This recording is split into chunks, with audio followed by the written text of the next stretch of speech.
Boa tarde, meus irmãos. Um prazer estar aqui com vocês e vamos aqui estudar da palavra do Senhor, iniciando nesta tarde uma nova série. Agora nós vamos começar a estudar o livro de Daniel, conhecido também como o Apocalipse do Antigo Testamento. Então vamos ver esse livro que é escatológico, o que ele fala a respeito do futuro, quais são as revelações que Daniel então recebeu e muitas lições para a nossa vida nós podemos tirar aqui. Um livro muito gostoso de ser estudado é este livro, o livro de Daniel. Então hoje nós pegaremos mais leve, hoje nós veremos apenas uma introdução e algumas curiosidades nesse livro. A partir das próximas lives nós começaremos a passear, desde o capítulo 1 até o capítulo 12 de Daniel, vendo o conteúdo, todas as profecias relatadas ali, o que já se cumpriu no livro de Daniel, o que vai se cumprir ainda a respeito das profecias de Daniel. Então se prepare, pegue a sua Bíblia, pegue lápis também, um papel para você fazer as suas anotações. Então hoje nós ficaremos aí na nossa introdução a este livro, o livro de Daniel. Uma dica para você, faça a leitura aí na sua casa, leia Daniel para que você possa estar por dentro deste livro aqui também, do tema, dos assuntos que vamos tratar aqui. Se caso você tenha alguma dúvida a respeito do livro de Daniel, nas suas leituras em casa, ou se ficou alguma dúvida nas lives que nós vamos estar estudando aqui sobre o livro de Daniel, sobre escatologia, então você pode escrever aí que nós vamos procurar responder as suas dúvidas, né? Caso seja uma dúvida aí muito pertinente, a gente pode responder diretamente na live aqui também. Então pode escrever aí as suas dúvidas e nós procuraremos responder, né, estas dúvidas aí. Então vamos começar a nossa jornada agora no livro de Daniel. Olha só, meus irmãos, aqui eu quero mostrar para vocês um esboço simples do livro de Daniel. Perceba bem, a primeira metade aí que nós vamos ver aí do livro de Daniel é do capítulo 1 até o capítulo 6, ele mostra a história pessoal de Daniel. Então, sobre a vida de Daniel, sobre o estilo de vida dele, está aí, do capítulo 1 até o capítulo 6, é sobre a vida de Daniel. O capítulo 7 até o capítulo 12, agora vai mostrar o ministério profético de Daniel. Então, ali são as profecias, né, que Daniel ele recebe e ele escreve também em seu livro. Do 1 ao 6, a história pessoal de Daniel. Do 7 ao 12, o ministério profético de Daniel. Esse aqui é um esboço simples de uma divisão aqui dentro do livro de Daniel. Agora, uma curiosidade, você vai ler o livro de Daniel e você pode ficar um pouco confuso. Por quê? Daniel ele não foi colocado aqui, organizado de uma ordem cronológica. Eu quero mostrar para vocês aqui qual seria a ordem cronológica dos fatos que acontecem dentro do livro de Daniel, como que elas estariam organizadas de uma maneira correta. E fique por dentro, porque é desta maneira que nós acompanharemos o livro de Daniel. Perceba bem, qual que é a ordem cronológica de Daniel, e você pode fazer a leitura dessa maneira na sua casa também. Você pode começar a ler o capítulo 1, que vai contar a história do cativeiro, como que Daniel, os seus amigos foram parar ali na Babilônia, o que aconteceu logo no início daquele cativeiro, porque os irmãos sabem, conhecem que Daniel ele conta essa história aí. O povo de Israel no cativeiro. Então, eles erraram contra Deus, pecaram contra Deus, e Deus permitiu que eles fossem levados em cativeiro para a Babilônia. Então, o rei Nabucodonosor, que é rei da Babilônia, invadiu Jerusalém, destruiu o templo, destruiu a cidade e levou em cativeiro os judeus para lá. E agora eles vêm nesse cenário calamitoso, nesse cenário de cativeiro. E aí que começa a história de Daniel e dos seus amigos, jovens de mais ou menos aí uns 17 anos de idade. Então eles começam a história dele aqui e o capítulo 1 mostra as primeiras dificuldades que eles enfrentaram e como Deus os abençoou ali. Capítulo 1 então, o início do cativeiro na Babilônia. Depois a sequência é o capítulo 2, que mostra o sonho da estátua. Então, o sonho ali que Nabucodonosor teve de uma estátua, então, e Daniel trazendo ali as revelações, a interpretação mediante o poder de Deus. Então, é relatado ali, essa é a ordem cronológica, agora o capítulo 2. Depois aparece o capítulo 3. Parece que Nabucodonosor ele não gostou muito daquela interpretação que Daniel deu sobre a estátua no capítulo 2, onde a cabeça, que era a cabeça de ouro, representava a Babilônia, representava Nabucodonosor, e as outras partes do corpo da estátua representavam outros impérios. Parece que o rei Nabucodonosor ele diz assim: não gostei dessa interpretação, não gostei que eu sou apenas a cabeça, eu quero ser a estátua inteira. Nabucodonosor, então, ele levantou no capítulo 3 uma estátua de ouro de si, e ali todas as pessoas precisavam se ajoelhar, adorar a sua imagem. Quem não se submetesse a essa adoração estatal, então estava sujeito ao castigo da fornalha de fogo, onde nós vemos ali os amigos de Daniel sendo lançados ali. Então, essa está a história cronológica. Capítulo 1, capítulo 2, capítulo 3, e depois o capítulo 4, onde mostra que Nabucodonosor ele começa a se gloriar. E daí depois tem aquela história que ele se vira como se fosse realmente um animal, um castigo de Deus cai sobre ele, ele fica 7 anos fora do trono, vivendo como um boi, pastando como um boi. Então, realmente, ali fugiu dele a consciência humana. Quando a consciência humana voltou, depois de 7 anos nessa situação, tomando chuva no meio do pasto, esquecido pela humanidade, esquecido pelo seu povo, então ele voltando à consciência, ele glorifica a Deus, reconhece realmente que Deus, ele é o maior de todos e chama de Deus de sendo altíssimo. E a gente vê ali como Nabucodonosor ele glorifica a Deus. Então essa é a sequência cronológica. 1, 2, 3, 4. E daí depois você pula para o capítulo 7. Essa é a sequência cronológica. Na sua leitura em casa você pode escolher, você tem a sua liberdade. Pode ler do 1 até o 12 de maneira direta, ou você pode escolher esse método de leitura. Lê o capítulo 1, lê o capítulo 2, depois o 3, depois o 4, depois você pula para o 7, que é a história cronológica que nós estamos vendo como que Daniel ele então está organizado. E daí no capítulo 7 você vai ver a visão dos 4 animais, que Daniel então ele tem aquele sonho, aquela visão, ele enxerga 4 animais que representam ali os impérios, né, que surgiriam, um deles já surgiu ali na questão da Babilônia, depois os medos e persas, então impérios sendo representados ali.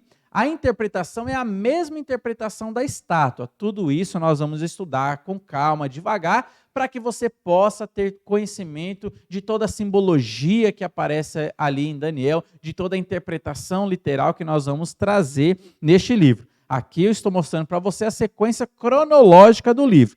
Depois do capítulo 7, você pode ler o capítulo 8, que mostra aquela visão do bode e do cordeiro, aquela briga entre esses dois animais, o que representa aquilo, quais impérios, né, representam aquilo. Então, a interpretação nos é trazida no próprio capítulo 8 também, e você vai enxergar e você vai ler isso daí. Depois do capítulo 8, você volta agora para o capítulo 5. Por quê? Ordem cronológica. No capítulo 5, agora mostra a queda da Babilônia, ali com o rei Belsazar, que era neto de Nabucodonosor. Então, Nabucodonosor tinha um filho chamado Nabonido, que não aparece aqui no livro de Daniel. Nabonido tinha um outro filho chamado Belsazar, que aparece no livro de Daniel.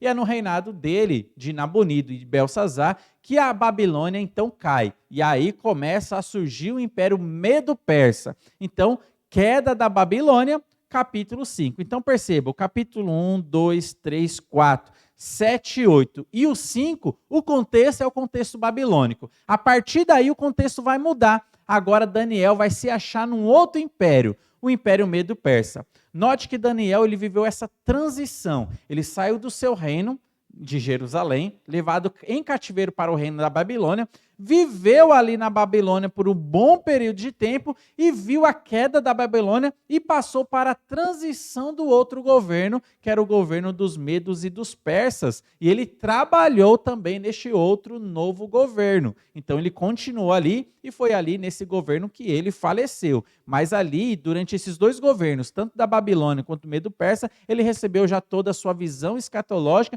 de outros governos que surgiriam, por exemplo, a Grécia e também, por exemplo, Roma, e também sobre o final do tempo, que seria a respeito do anticristo, tribulação, a vinda de Cristo, o reino milenar, tudo isso aí ele recebeu essas visões essas profecias. Então você vai ler aí depois do capítulo 8, você volta, lê o capítulo 5, depois você dá um outro pulo, vai lá para o capítulo 9, e aí você vai enxergar ali a visão das 70 semanas de Daniel. Note que essa está sendo a ordem cronológica. E depois você volta para o capítulo 6, por quê? Ali vai mostrar a história de Daniel na cova dos leões, onde ele foi lançado nessa cova, não no Império Babilônico, mas foi no Império Medo-Persa. Muitas vezes, quando nós escutamos, né, ou transmitimos essa história para crianças, ouvimos ali desenhos falando sobre Daniel na cova dos leões, normalmente a gente pensa que Daniel era um jovenzinho quando ele foi jogado nas covas dos leões. Mas não, Daniel já não era um jovenzinho, já era um homem de idade, já tinha uma certa idade avançada, ele já tinha mais de 80 anos aqui quando ele foi jogado nas covas dos leões. Já era um idoso e muitas vezes a gente lê pensando que Daniel era aquele jovem de 20 anos quando foi lançado na cova dos leões, estava ali a flor da sua idade ainda, com todo o vigor, mas não, Daniel, aqui nessa situação, capítulo 6, ele já estava com idade avançada, já não era no Império Babilônico, mas era no Império Medo-Persa que ele foi lançado nessa cova. Existia aquele método de punição, a gente vai estudar um pouco sobre como que era essa cova, qual a história dessa cova, e nós iremos ainda um pouco ali, mas Daniel já não era um jovenzinho, Daniel já tinha aí seus cabelos brancos, talvez já andava de bengalinha, então ele já tinha uma idade avançada quando ele foi jogado ali. Então isso aí é para a gente uma curiosidade, porque quando assistimos filmes ou desenhos, muitas vezes nós vemos Daniel sendo jovem no capítulo 6, mas capítulo 6 já é o final da história de Daniel, não é o começo. Por quê? Daniel não está organizado para nós, na nossa Bíblia, de uma ordem cronológica. Então a ordem que foi organizada foi aquela que eu mostrei, do capítulo 1 ao 6, história pessoal de Daniel, do 7 ao 12, o ministério profético de Daniel. É dessa maneira que está organizado para nós, dividindo o livro de Daniel assim. Mas a ordem cronológica está sendo essa. Então você vai ler aí, capítulo 8, depois você vai para o 5, depois você pula para o 9, depois você volta para o 6, e depois você pode terminar aí do 10 ao 12, que são as visões finais que Daniel ele recebe, e encerra ali então o seu livro, o livro de Daniel. Então, guarde isso aí, tire um print se você está com celular, anote aí na sua agenda, no seu papel, na sua Bíblia, que esta é a ordem cronológica para você ler Daniel de uma maneira histórica. Então, capítulo 1, capítulo 2, 3, 4, pula para o 7, leia o 8, volte para o 5, depois leia o 9, volte para o 6, depois leia o 10, 11, 12 e você termina aí o livro de Daniel de uma maneira cronológica. Tá bom? Então grava aí, guarde aí e possa ler, para que você possa ler a Bíblia dessa maneira. Olha só, curiosidades do livro de Daniel. O livro de Daniel, ele é conhecido como Daniel na cova dos críticos. Bem curioso esse título, né, que esse livro recebe. Por quê? Tem sido alvo de muitas críticas, muitas pessoas aí tentaram se levantar para mostrar que Daniel não foi ele quem escreveu o livro de Daniel, mas foi uma outra pessoa. Então ali, por que ele é chamado dessa maneira? Porque muitos críticos duvidaram da exatidão das profecias e seus cumprimentos que disseram que o livro de Daniel foi escrito uma era mais tardia. Então, esses críticos olharam para o livro de Daniel e falaram, não, tudo que Daniel viu se cumpriu à risca, quem é que pode acertar essas profecias? Não, não é possível que tenha sido Daniel que escreveu esse livro no Império Babilônico e no Império Medo-Persa. Esse livro foi escrito muito tempo depois, no Império Romano ou no Império Grego, depois que ele viu como que a história começou a ser escrita. E aí, então, ele forjou as profecias ali, falando que realmente se cumpriram como se cumpriram, mas não, foi escrito num período muito mais tardio. Então, muitas pessoas criticam por causa da exatidão profética que Daniel traz para nós. Muitos deles dizem que foi um falso Daniel que escreveu 400 anos mais tarde. Olha só, mas não. A gente vai perceber que Jesus Cristo, ele autenticou, ele carimbou dizendo, foi Daniel quem escreveu o livro de Daniel. Por exemplo, quando você lê Mateus capítulo 24, versículo 15, lá Jesus Cristo está trazendo um sermão escatológico e lá ele fala, olha, quem quer entender esse sermão escatológico que eu estou dizendo, precisa ler o livro de Daniel. Note que Jesus Cristo, ele autenticou, mostrando que foi Daniel quem escreveu o seu próprio livro, que leva o título de Daniel.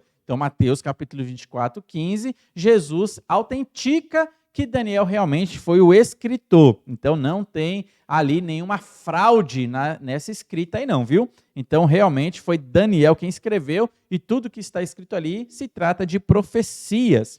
Outra curiosidade aqui, do capítulo 2, do versículo 4, até o capítulo 7, ao versículo 28, foi escrito na língua aramaica. Então, nós aprendemos que o Antigo Testamento foi escrito no hebraico, o Novo Testamento foi escrito na língua grega e algumas porções do Antigo Testamento foi escrito no aramaico. Uma dessas porções do Antigo Testamento que foi escrito na língua aramaica está aqui em Daniel. Por quê? Por causa da influência que ele teve ali da linguagem aramaica na Babilônia. Então, do capítulo 2, versículo 4 até o capítulo 7, versículo 28, foi escrito no original, foi escrito na língua aramaica. O restante foi escrito na língua hebraica. Evidentemente, lendo a sua Bíblia, você não percebe isso, porque nós recebemos a tradução em português, tudo bonitinho, então você não vai perceber isso. Mas você estudando o livro de Daniel, vendo comentários sobre o livro de Daniel, você vai estudar sobre isso, então, que no original, Daniel escreveu o capítulo 2 até o capítulo 7, basicamente, na língua aramaica e não na língua hebraica. Outra curiosidade também, Alexandre Grande, ou Alexandre Magno, ele era um grego macedônio, e ele, depois da queda do Império Medo-Persa, ele então levantou seu império, o Império Grego. Então perceba bem, primeiro veio o Império Babilônico, depois o Império Medo-Persa, depois veio o Império Grego. E quem foi o responsável por levantar o Império Grego foi Alexandre Magno, ou Alexandre Grande. Nós estudamos sobre ele aí na escola secular. Então, quando você estuda sobre história, você vai estudar sobre este homem também, levantando um império, a cultura grega, então, que trouxe muita influência e tem influência até aos dias de hoje, toda a filosofia. Então, Alexandre Magno foi aí o capitão, o governador que levou para frente o Império Grego e dominou muitas cidades. Então, ele foi um conquistador, ele invadia realmente cidades, subjugava as pessoas, subjugava as cidades e fazia o seu império crescer. Chegou uma hora que ele chegou em Jerusalém. Ele iria invadir Jerusalém. Flávio Joséfo conta essa história, você pode pesquisar sobre esse historiador contando essa história. Ele chegou em Jerusalém, ele iria invadir Jerusalém. Mas o que os judeus eles fizeram nesse período? Essa história de Alexandre Magno, ele está entre o Velho Testamento e entre o Novo Testamento. E daí o que acontece? Ele iria invadir Jerusalém, mas os sacerdotes pegaram o livro de Daniel, saíram com as suas roupas, todos eles ornamentados com as suas roupas sacerdotais, e saíram ao encontro de Alexandre Magno e mostraram para ele o livro de Daniel, em que Daniel tinha escrito na Babilônia. E mostraram ali, olha só, aqui tem algumas profecias, e essas profecias falam de você, Alexandre Magno, porque o livro de Daniel fala ali da Grécia, fala de como o Império Grego iria se levantar e fala ali, mostra Alexandre o Grande Magno ali realmente ali sendo o cabeça do Império da Grécia. E daí eles mostram e falam, olha, já antigamente, quando Daniel escreveu essas profecias, você já estava aqui, você já estava escrito, você já tinha sido ali premeditado que você apareceria na história. Alexandre Magno, quando ele viu aquela história, que a Bíblia já falava dele, que o livro de Daniel já tinha profetizado a respeito dele, antes mesmo dele nascer, ele resolveu não invadir, então, Jerusalém. Ele continuou sua jornada invadindo outras cidades e conquistando outras cidades, mas deixou ali Jerusalém livre de uma invasão. Porque os sacerdotes saíram de Jerusalém, atravessaram os muros e levaram o livro de Daniel para esse imperador ver. Quando ele viu, resolveu não invadir Jerusalém. Uma curiosidade que você pode estudar e também pode pesquisar na internet, pode pesquisar nos escritos de Flávio Joséfo, um historiador do primeiro século, que escreveu também sobre isso. Uma curiosidade aí para você. Outra curiosidade. O livro de Daniel ele também foi alvo de acréscimos. Olha só, se Satanás ele não conseguiu desmerecer o livro de Daniel, falando que foi uma fraude o livro de Daniel, então ele tenta ali fazer os seus acréscimos. Então, já que eu não consegui tirar, então vou tentar colocar. E aí que entra a história dos apócrifos, né? Então, quando você lê a Bíblia Católica, você vê aí 7 livros a mais existentes na Bíblia católica, que na nossa Bíblia que nós não temos. Os judeus também rejeitam esses apócrifos, eles não aceitam, mas a Igreja Católica, num período muito tardio, no ano 1400, eles aceitaram esses escritos apócrifos como sendo inspirados e chamaram eles de deuterocanônicos. E o livro de Daniel foi alvo de acréscimos. Por exemplo, entre o capítulo 3, versículo 23, e o capítulo 3, versículo 24, entre esses dois versículos, 23 e 24, existe um acréscimo muito grande que na Bíblia Católica tem.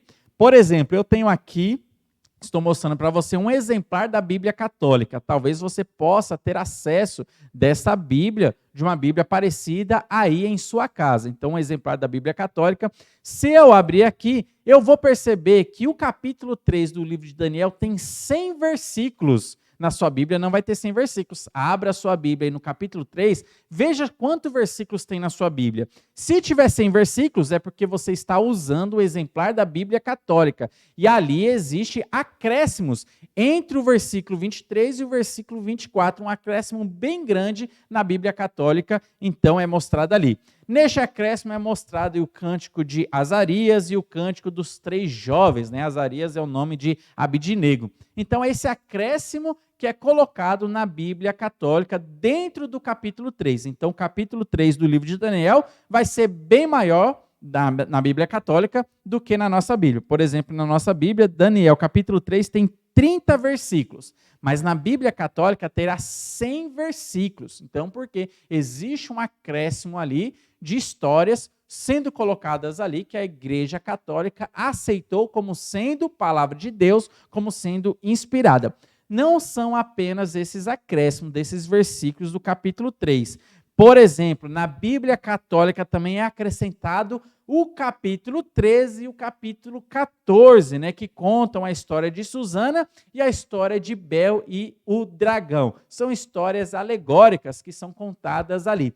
Na sua Bíblia, Daniel, ele só vai até o capítulo 12, mas na Bíblia Católica existe o capítulo 13 e o capítulo 14. Se a sua Bíblia tem um capítulo 13 e tem um capítulo 14, é porque você está usando um exemplar da Bíblia Católica. Daí, se você tiver acesso, é muito bom você ali averiguar, você estudar, para você ver que realmente tem esses acréscimos, né? Então, você pode tentar procurar alguém que tem uma Bíblia Católica, caso você não tenha, para você averiguar e ver que existe realmente esses acréscimos, mostrando a diferença da Bíblia Católica com a nossa Bíblia que nós usamos e nós realmente rejeitamos, mostrando ali que no capítulo 3 não tem esses acréscimos e não existe o capítulo 13 e nem o capítulo 14. A gente não entende que isso é palavra de Deus. Os judeus que foram os responsáveis por escrever o Antigo Testamento também entendem que isso aí não é palavra de Deus, foi acréscimos que os homens acrescentaram posteriormente. Mais uma curiosidade para você ter aí e para você pesquisar aí também. Outra curiosidade, o início, já que nós estamos estudando sobre Babilônia também, qual foi o início da Babilônia? A Babilônia ela foi edificada ao redor da Torre de Babel. Olha só o que diz Gênesis, capítulo 11, só para você ver aqui quando o nome aparece a primeira vez. Gênesis, capítulo 11, versículo 9, diz assim: chamou-se-lhe, por isso, o nome de Babel, porque ali confundiu o Senhor a linguagem de toda a terra, e dali o Senhor os dispersou por toda a superfície da terra. Então nós vemos aqui o nome, né? Babel, nessa cidade foi onde surgiu também essa torre, a Torre de Babel. Já na cidade de Babel, Babel significa confusão. Então ali é os primórdios da história de Babel. Você pode ler também Gênesis capítulo 4, Gênesis capítulo 5, mostrando ali sobre Babel, e Gênesis capítulo 11, 10 e 11, mostrando também sobre ali Babel, então os primórdios ali dessa cidade, né? Então ali que ficava na região de Siná. Então, Babel ali teve o seu nascedouro, o berço foi aqui em Gênesis. E depois você vê a Babilônia bem estruturada, né? Quando nós lemos aí, estudamos sobre o rei Nabucodonosor, o rei Belsazar. Então, uma Babilônia, um império bem mais estruturado. Apocalipse também fala da Babilônia, a grande meretriz. Nós estudaremos futuramente sobre ela também. mas vamos ficar por aqui nesse sentido aí de quando ela foi edificada, Babel. Olha só, gostaria de, dentro dessas curiosidades, mostrar como que era essa cidade, a Babilônia. Era uma cidade muito rica, tanto que em Daniel capítulo 4, ali Nabucodonosor, ele estava andando pelo seu palácio, ele viu toda aquela planície, todo o seu reino, toda a Babilônia, e ele começou a se engrandecer. Essa é a grande Babilônia que eu construí. Aqui está toda a minha glória. Daí foi aí que, a partir daí, que ele ficou louco, porque ele não glorificou a Deus. Mas realmente, de fato, era uma cidade muito bonita. Nessa cidade havia algo que era chamado das 7 maravilhas do mundo antigo. E uma dessas maravilhas ficava ali na Babilônia, que era conhecido como Jardins Suspensos. Olha só, eu pesquisei uma foto para você ter ali ciência de como que era esses Jardins Suspensos da Babilônia, considerado como uma das 7 maravilhas do mundo. Se você pesquisar hoje, a atualidade, as 7 maravilhas do mundo hoje atual, você vai ver outras aí. Mas antigamente o Jardim Suspenso fazia parte dessas 7 maravilhas do mundo. Hoje não existe mais, porque não existe mais a Babilônia, a cidade edificada. Mas era algo bem bonito aí, onde tinha os seus prédios, né, os seus zigurates, e em cima desses zigurates, desses prédios, haviam ali os jardins que eram plantados em cima dos prédios e deixava realmente a cidade muito bonita. Eles faziam ali um método de irrigação, pegando o rio que passava por ali, Rio Eufrates, Rio Tigres, e jogava realmente água ali por cima para irrigar todo esse jardim. Era algo grandioso, e a gente fica pensando, como que na época bem antiga eles conseguiam, né, uma tecnologia tão grande assim para fazer algo muito bonito, muito maravilhoso, e realmente nós podemos perceber que era algo muito bonito. Essa era uma das 7 maravilhas do mundo. Já que estamos falando das 7 maravilhas do mundo, gostaria de mostrar para você quais eram, então, as 7 maravilhas do mundo antigo. Outra das 7 maravilhas do mundo antigo era a pirâmide de Gizé, no Egito. Então, as pirâmides ali também foram consideradas como uma das maravilhas do mundo. Construções humanas, né? Consideradas belas, consideradas lindas, consideradas maravilhosas. Então, nós temos aí os jardins suspensos da Babilônia, temos aí no Egito as pirâmides, a pirâmide de Gizé. Nós também tínhamos ali o mausoléu, que é uma grande tumba, mausoléu de Halicarnasso, que ficava ali na Turquia. Halicarnasso era uma cidade da Turquia. Mausoléu era uma tumba. Um homem chamado Mausolo, ele então construiu essa grande tumba para o seu corpo ficar ali após a sua morte. Ele era um príncipe do Império Aquemídas. E o que ele fez então? Ele construiu essa grande tumba para que ele pudesse ser enterrado ali. E a partir dali ficou esse nome mausoléu, em homenagem a Mausolo, que foi o construtor dessa grande tumba aí. Então, era também considerado uma das grandes maravilhas, das 7 maravilhas do mundo antigo, porque era uma arquitetura muito grande. E era ali, vamos dizer assim, um grande cemitério particular, onde o seu corpo, ou o corpo dos familiares, eram colocados ali, e ele fez isso para o seu próprio enterro. Então, mausoléu, uma grande tumba em homenagem a Mausolo, um príncipe do Império Aquemídas, que criou isso aí. Outra maravilha do mundo antigo era a estátua de Zeus na Grécia. Então, alguém já disse que na Grécia existem mais deuses do que homens, e de fato, eles adoravam ali muitos deuses, existiam muitos deuses. O deus principal que eles adoravam recebia esse nome de Zeus. Então, Zeus aí era conhecido dentro da mitologia grega como um dos deuses principais. Ele recebia esse nome de Zeus e existia ali naquele templo, no templo de Zeus, uma estátua muito grande, uma estátua voltada para a adoração de Zeus. Era considerado pela beleza arquitetônica, né, toda a estrutura que foi envolvida ali por essa beleza, uma das 7 maravilhas do mundo antigo. Outra maravilha do mundo antigo também foi o farol de Alexandria, que fica no Egito.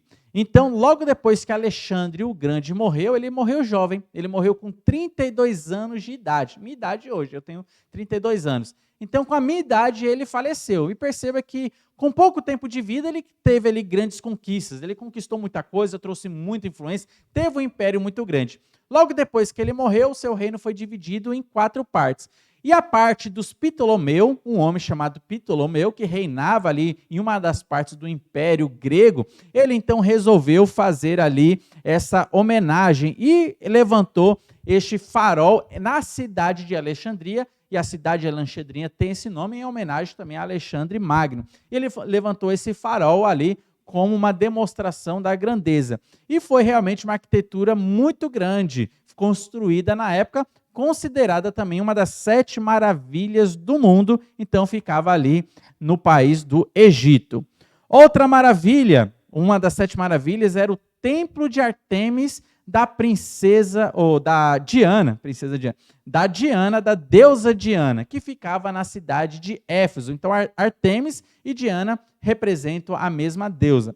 Então, quando você lê Atos dos Apóstolos, você vai ver ali, quando Paulo chega em Éfeso e prega o evangelho ali em Éfeso, se levanta uma multidão contra o evangelho, porque a cidade era adoradora da grande Diana, ou da deusa Ártemis. Então, ele realmente ali na cidade de Éfeso existia esse templo, um templo muito grandioso, um templo onde trazia lucros para quem trabalhava com ouro, fazia nichos ou imagens pequenas da deusa Diana e saía vendendo ali pelos habitantes locais e para muitos visitantes que vinham ali adorar a deusa Diana, vinham adorar ali neste templo. E quando o evangelho começou a ser pregado ali, pessoas começaram a se converter para o evangelho e deixar essa adoração falaciosa de lado. E o que aconteceu? Uma revolta na cidade se levantou. Então, por 2 horas eles começaram a gritar: grande a Diana dos Efésios, porque eles estavam percebendo que o lucro deles estava caindo, porque o evangelho estava conquistando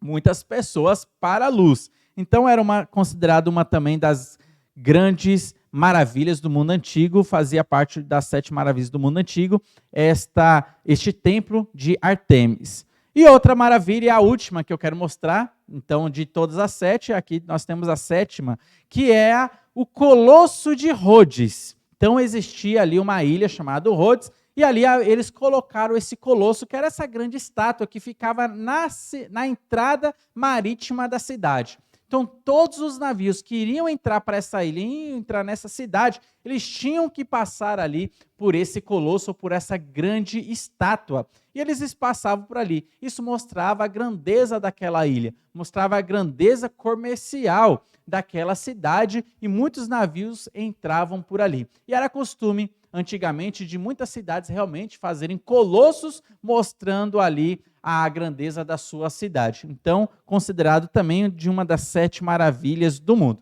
Então, aqui a gente conclui essas 7 maravilhas do mundo. E para terminar, já que estamos falando sobre curiosidades, é apenas uma introdução ao livro de Daniel, nós vamos estudar a profundo o livro de Daniel nas próximas lives. Eu quero terminar aqui falando sobre a profecia da queda da Babilônia. Olha só o que diz Isaías, capítulo 13.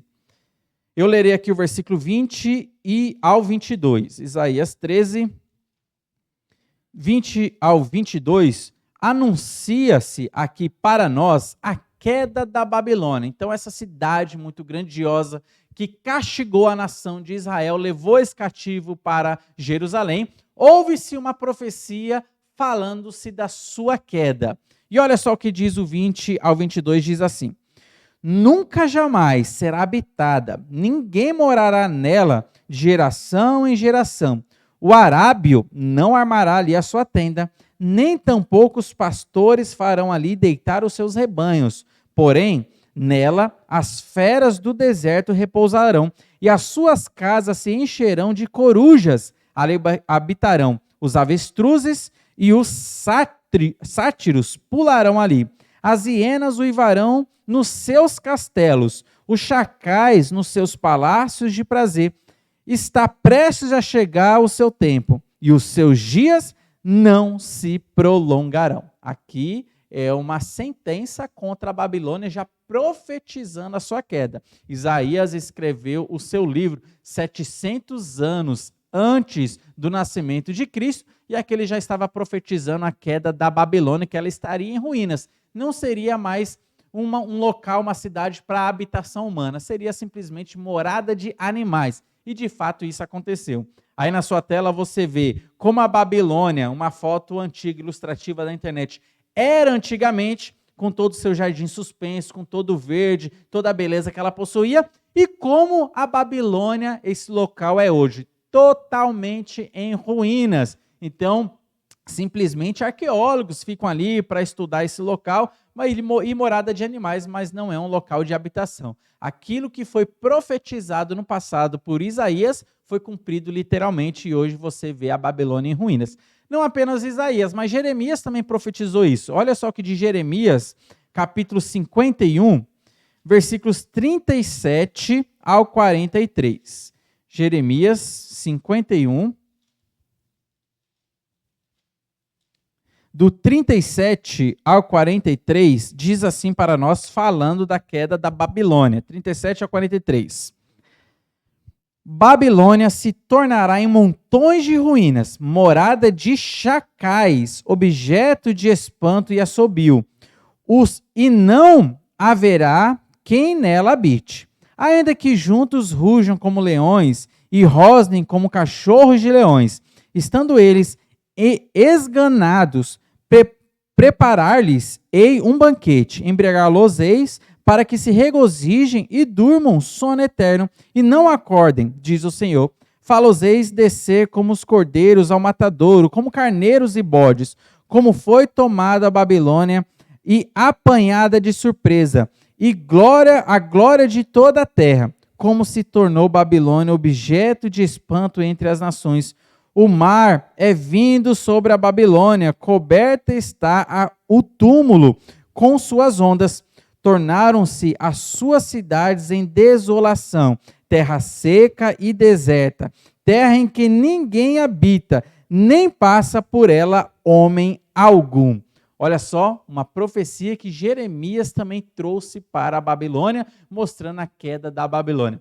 Aquilo que era belo, aquilo que era bonito, aquilo que era grandioso, agora está totalmente em ruínas. E o que a gente percebe nisso? O que Deus fala, Ele cumpre. Aquilo que sai da boca de Deus não é em vão. Tudo que Deus ele fala realmente se cumpre literalmente. E no livro de Daniel isso não é diferente. Muitos criticaram o livro de Daniel, mas tudo que o livro de Daniel ele profetizou se cumpriu exatamente. E existe ali em Daniel muitas profecias que são respeito ao futuro ainda, que ainda não se cumpriram. Mas com base naquilo que a gente viu que já se cumpriu, nós temos certeza que aquilo que ainda não se cumpriu, em breve há de se cumprir. E aí nós vamos estudar então nas próximas lives o livro de Daniel mais a fundo, todo o seu conteúdo, do capítulo 1 até o capítulo 12, mas observando, nós estudaremos Daniel na sua forma cronológica. Nós não estaremos na sua forma como está na nossa Bíblia, capítulo 1, 2, 3, 4 até o 12. Nós iremos na forma cronológica e você fica aí nos acompanhando, tá bom? Que Deus continue abençoando você, leia o livro de Daniel na sua casa para que você possa assim inteirar melhor sobre o conteúdo escatológico do livro de Daniel. Tendo qualquer dúvida, escreva aí nos comentários que nós vamos procurar responder essas dúvidas nas lives aí posteriores. Que Deus continue abençoando a sua vida e a vida de sua família e bom estudo do livro de Daniel.